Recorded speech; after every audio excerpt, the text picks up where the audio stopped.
Are handshakes dead? What are the do's and don'ts of social distancing in light of the coronavirus? And what do you do if you find yourself homeschooling your children during this time because school has closed? Let's talk about this in today's video.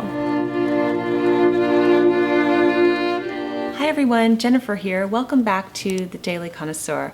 I hope that my YouTube channel and my blog provide a cozy refuge for you from the outside world. There's a lot going on right now with the coronavirus, and it can be pretty scary out there. So I hope that you come here and you find refreshment.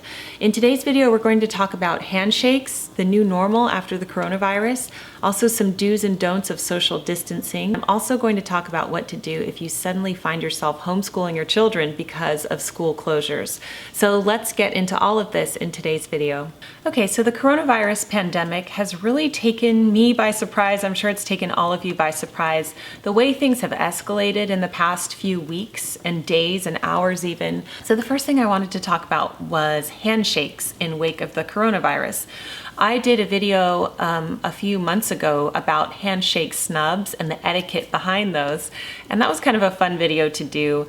Handshake snubs always make the press, and usually with prominent public figures, and so it's interesting to talk about why.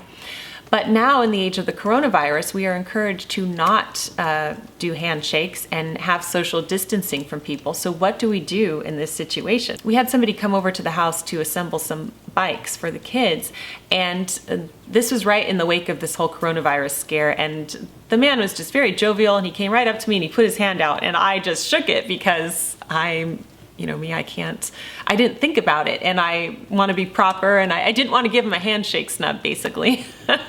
But afterward, I immediately went and washed my hands because you just don't know, right? So let's talk about it and what we should do instead. Now, there are many cultures and religions that do not shake hands. A lot of you were commenting in the handshake snub video. And so this is something you've dealt with your whole life, where someone will try to shake your hand, and for religious purposes or cultural purposes, you can't shake their hand. So there are two ways that you can handle this with doing a handshake snub in wake of the coronavirus without offending the other person. And my friend Micah Meyer, who is an etiquette coach, and she's an author of the new book, Modern Etiquette Made Easy, she did a great demonstration of this on her Instagram page. But as I see it, I completely agree with Micah. There are two ways that you can deny a handshake or prevent one from happening in the first place when you meet someone. The first one is what she called stop, drop, and nod. So when you meet someone, if someone's coming towards you, you can clasp your hands behind your back and nod a hello. And that sends a clear signal that you won't be shaking hands. Of course, it's good to not do it in a horrified way, like, oh, you're coming. But to just casually put your hands behind your back and to nod your head. The other one is to clasp and shake your hand. So I know that in many cultures they'll do this. It's like the prayer symbol.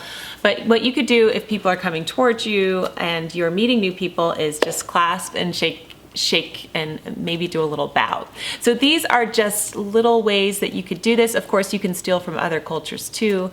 In Japan, they bow, or you can just put your hands behind your back and nod. I think that that's a great way to do it. So you can do this. The good news is that most of the world is on board. We're all pretty much on the same page with this right now, where we don't want to give somebody the virus. So it's not like you're going to offend people. They're going to understand, really. And I wanted to talk about the do's and don'ts of social distancing while we're on the subject. So an article just came out in The Atlantic. I'm going to pull it up here about what social distancing means for us. Now, social distancing, it says it's a term that epidemiologists are using to refer to a conscious effort to reduce close contact between people and hopefully stymie community transmission of the virus. So social distancing is not only etiquette, but it's actually quite important, especially if you're around elderly people, people who have compromised immune systems. So what should we do? The article is long. It asks, should I take public transportation? Should I be worried about going to the grocery store? And the advice is the same for a lot of it. You should avoid crowds. So I'm seeing in the news all the people who are storming the grocery stores to stock up on supplies. But as I'm watching this, I'm seeing, hundreds of people in a short area, even fighting with each other. It's like Black Friday over toilet paper and things like that. You need to avoid crowds.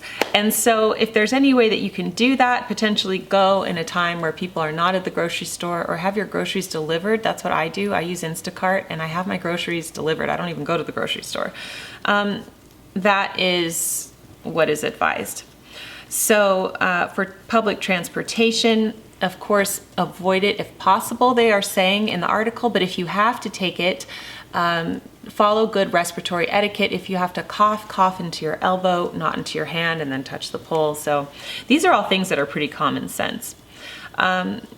It asks, should my family be canceling events like birthday parties and weddings? One of the doctors here advises that if the events can be postponed, then that is productive and a good thing to do. So that's what we did with the Blossoming Lady Conference. We are postponing it because we don't feel that it's responsible to hold the conference at this time. It asks in this article, should I be canceling haircuts and other non-essential appointments? And they have a few opinions here. One person says because that's one-on-one interaction, it's fine. Another doctor says hold off on your haircut and non-essential appointments. So this is of course up to your discretion about what you want to do. But I think that the world is really changing and people are really thinking about how we can live in this post-coronavirus world. Of course, we've had all these other viruses as well, like SARS and swine flu and all of these things. But this has really affected the entire world on a very global level. And I think that most people now are going to be prepper mindful about being prepared with supplies at home. And this is where all of these things like freezer meals, batch cooking comes in. I do buy in bulk, and I have been prepared for this virus and this pandemic in that sense. So I think that that is good. Basically, the article says that you should avoid communal spaces. So I think that a lot of people over the coming months and maybe even years are going to be very mindful of doing more things at home. Now, this is going to be interesting to see what the effect is on the economy, on the restaurant industry, on the beauty industry. Are people going to be getting manicures? You know, I do my manicures at home already, but things like that, haircuts, I mean, everything is really going to be affected by this. So I would love to know what you think is going to happen. How do you think you're going to be affected by the coronavirus? And how are you choosing to social distance yourself from other people? I would say don't be afraid to say no. We're invited to a lot of things, and right now I don't feel comfortable going to them, so I'm just saying no to everything. There is a joke though that this is an introvert's dream, just saying no to everything and staying at home. And if we want to make a joke about it, I do think that's a little funny because it's kind of true. Okay, now I'm going to get to your reader emails, and this also has to do with the coronavirus. So Megan writes to me, Dear Jennifer, thank you for your books and videos. I've been following you since you started many years ago. My boys, 13 and 14, are suddenly at home with me for 6 weeks, coronavirus school closure. I need to homeschool them starting tomorrow. Can you recommend a curriculum site? I do not want them to lose out on their education. So Megan, believe it or not, you are not the only person who has asked me about this. I've actually had dozens of people ask me about this because schools are closing around the country, around the world really, and suddenly parents are finding themselves homeschooling their children. So I've had a lot of people ask me about this. And I'm assuming that the school is giving you a curriculum to follow. Is that correct? I would assume that they would like to keep you on track and be in contact with you in that way. If that's the case, I would just follow what they are sending to you. If that's not the case and you're just on your own to find curriculum, well, it's so tricky because there's a whole world of curriculum out there and it depends on what you're looking for. And so I would just really start thinking about what type of learners you have as far as your sons go, and I would go and I would watch YouTube videos on those particular subjects because there are thousands of curriculum choices that you can choose. So I would just urge you to not panic during this time and don't worry so much about them missing out on their education. I would actually use this as a wonderful opportunity. Homeschooling is incredible. I love it. That's why I do it. I do it full time. So we homeschool all the time.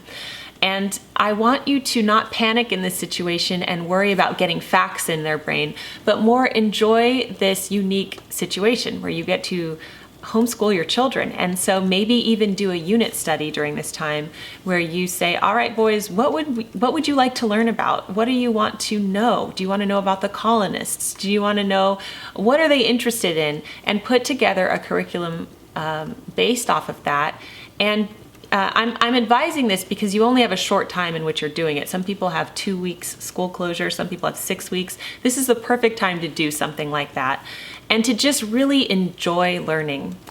Also, don't try to recreate school at home. Don't try to have everything strict and rigid and at a desk and everything like that. But maybe do school in front of the fireplace, or if it's a sunny day, do it in the backyard, or read good literature. Take the opportunity to make this a positive thing. And I'm sorry that I'm not giving you specific curriculums to buy, but also another thing to consider is that curriculums can be very expensive, and if you're only buying it for 6 weeks, it might not be worth buying it. I would just not panic and see what they should be learning about. If there are key grammar concepts, or maybe you could get a math workbook for their age. You could pick those up easily at any bookstore. I would do that. So don't panic, and enjoy it, and let us know how it's going down below.